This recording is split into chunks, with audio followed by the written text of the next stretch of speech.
നിങ്ങളുടെ favourite shows ഇനി ഒരിക്കലും മിസ്സാവില്ല. ഇപ്പോൾ C5 കാണും നിങ്ങളുടെ ഫേവറേറ്റ് ഷോസ് തികച്ചും സൗജന്യമായി. ശക്തയായ ഒരു പ്രൊഡ്യൂസറായിട്ട് ഒരു വനിത വരുന്നു എന്ന് പറയുന്നത് ഒരു അട്രാക്ഷനാണ്. അതും ദേവന്റെ ഹീറോയിനായിട്ട് എന്നുകൂടി പറയുമ്പോൾ it's like A double promotion. പിന്നെ ഞാനെന്ന് പറഞ്ഞിരുന്നില്ലേ, ദേവമംഗലം ബാലൻ തിരുമേനി, ഞങ്ങൾ 3 പേരും കൂടി അദ്ദേഹത്തെ പോയി കണ്ടിരുന്നു. എന്നിട്ട് അല്ല, നാളെ എന്തോ നല്ല മുഹൂർത്തമുണ്ടോ? അതെ, എനിക്ക് കൃത്യമായിട്ട് അറിയില്ല. പക്ഷെ നാളെ എന്തോ മുഹൂർത്തത്തിന് പ്രത്യേകതയുണ്ട്. വീട്ടിലെ പൂജയ്ക്ക് വന്ന തിരുമേനി അങ്ങനെ എന്തോ പറയുന്ന കേട്ടു. യെസ്, അത് തന്നെയാണ് ബാലൻ തിരുമേനിയും പറഞ്ഞത്. നാളെ സന്ധ്യക്ക് നമുക്ക് നമ്മുടെ പടത്തിന്റെ ഷൂട്ട് തുടങ്ങണം. നാളെയോ? എന്തായി പറയുന്നേ? കാര്യങ്ങളെല്ലാം സെറ്റ് ആയിക്കൊണ്ടിരിക്കല്ലേ. ഉണ്ടായിരുന്ന സെറ്റപ്പിൽ നിന്ന് പ്രൊഡ്യൂസറെ ഹീറോയിനും മാത്രം മാറുന്നു, പകരം പ്രിയങ്ക വരുന്നു, അത്ര തന്നെ. ശരത്തെ, നാളെ ആ കണിമംഗലത്ത് വരുണിന് വേണ്ടിയുള്ള പൂജ പൂർത്തിയാവുന്നേ. നാളത്തെ ദിവസം കഴിഞ്ഞാലേ ഞാൻ ഫ്രീ ആവും. അതിന് പ്രശ്നമുണ്ടല്ലോ പ്രിയങ്ക. നാളെ ഈ ഒരു പ്രത്യേക മുഹൂർത്തത്തെ നമ്മൾ ഉപയോഗിച്ചില്ല എങ്കിൽ പ്രിയങ്കയുടെ നാളനുസരിച്ച് 1 വർഷം കഴിഞ്ഞേ നമുക്ക് ഈ പ്രൊജക്റ്റിലേക്ക് കിടക്കാൻ പറ്റും. അത് അദ്ദേഹം പ്രത്യേകം പറഞ്ഞു. ഒരു നടിയുടെ ജീവിതത്തിൽ 1 വർഷം കടന്നു പോവുക എന്ന് പറയുന്നത് ചെറിയൊരു കാര്യമല്ല. പക്ഷെ എനിക്ക് എന്ത് ചെയ്യാൻ പറ്റും? ഇത്രയും പണം എനിക്ക് തരുന്ന വരുണിനോട് എനിക്ക് ചില കമ്മിറ്റ്മെന്റ്സ് ഇല്ലേ? അദ്ദേഹത്തിന്റെ ഐശ്വര്യത്തിന് വേണ്ടിയാ ഈ പൂജ. അറ്റ്ലീസ്റ്റ് ഞാനത് പൂർത്തിയാക്കി കൊടുക്കെങ്കിലും വേണ്ടേ?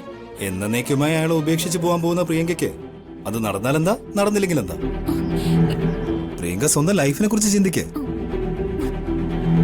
ശരത്തെ, എന്നാലും പ്രിയങ്ക, ഞാൻ നിർബന്ധിക്കില്ല. ഇനിയൊരു ഡേറ്റ് ചേഞ്ച് ദേവൻ സാറിനോട് പറഞ്ഞ ഇനി അദ്ദേഹത്തിന്റെ ഡേറ്റ് കിട്ടില്ല. പ്രിയങ്കയുടെ കാര്യങ്ങൾ ഒരുപാട് വൈകുകയും ചെയ്യും.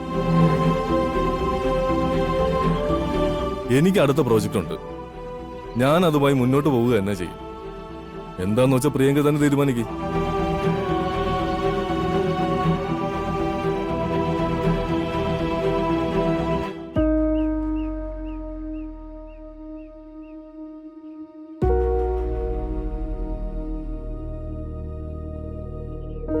എന്നും അതെ, എന്തെങ്കിലും കാര്യങ്ങൾ ശരിയായി വരുമ്പോ അപ്പൊ പ്രിയങ്കയ്ക്ക് ഒരു തടസ്സം ഉണ്ടാവും. ഇതും ഇങ്ങനെ തന്നെ അവസാനിക്കുന്ന എനിക്ക് തോന്നുന്നത്. ശരത്തെ, ഞാനൊന്ന് പറയട്ടെ. എനിക്കൊന്നും കേൾക്കണ്ട. ഇതും കൂടെ മുടങ്ങി കഴിഞ്ഞാൽ ഞാൻ ഈ ഫീൽഡേ വിടും. എനിക്ക് മടുത്തു. പിന്നെ പണക്കാരന്റെ ഭാര്യ ആവുകയോ നടിയാവുകയോ അതൊക്കെ നിന്റെ ഇഷ്ടം.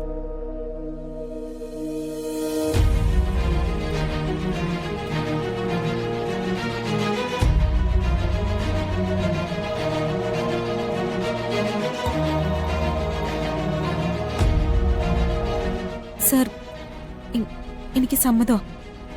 നാളെ ഈവനിങ് നമുക്ക് നമ്മുടെ പടത്തിന്റെ ഷൂട്ട് തുടങ്ങാം.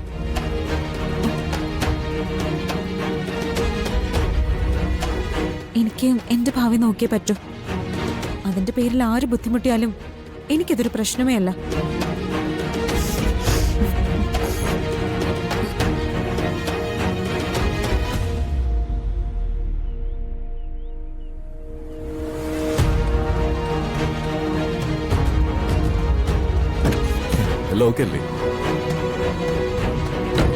ഡൗൺലോഡ് ചെയ്യൂ C5 ആപ്പ്. കാണൂ എല്ലാ എപ്പിസോഡുകളും സൗജന്യമായി.